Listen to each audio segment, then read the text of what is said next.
For 1e, we're going to use the normal distribution. Now, I've drawn a quick sketch of a normal curve here with a mu, that's a mean of 6.6, and a standard deviation of 3.7. That means it's 1 unit, 1 standard deviation to get from 6.6 up to 10.3.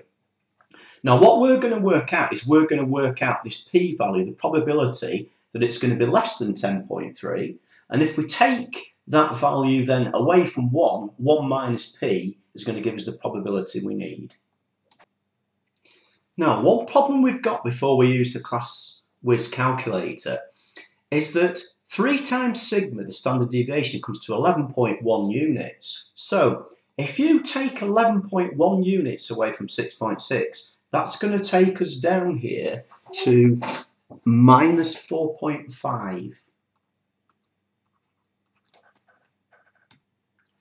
Now, where this minus 4.5 has an implication is that when we're going to put our lower bound on the Q1e calculator when we use normal CD, the default is 0. Now, if you just leave it at 0, 0 would be somewhere around here. So we'd only be getting the area from here up to 10.3, if that's our 0. So what we want to do is make the lower bound a lot smaller. So what I'm going to do, I'm going to make my lower bound for this one, I'm going to make it minus 100. Now let's go to the Q1e calculator.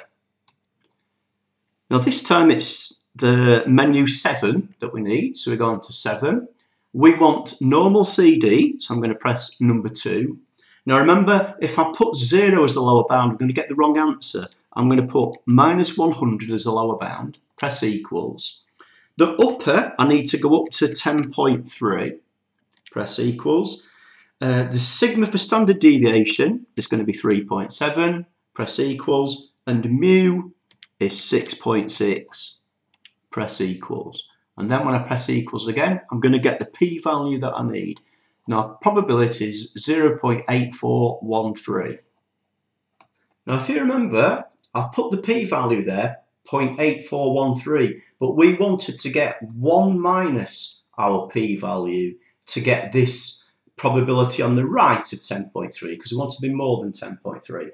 So the value we need is 0.15865.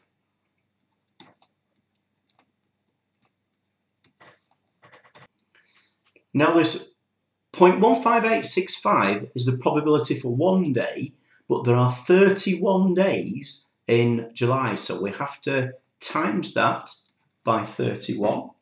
And when we times that by 31, it comes to about 4.9 days, which is our final answer for part E.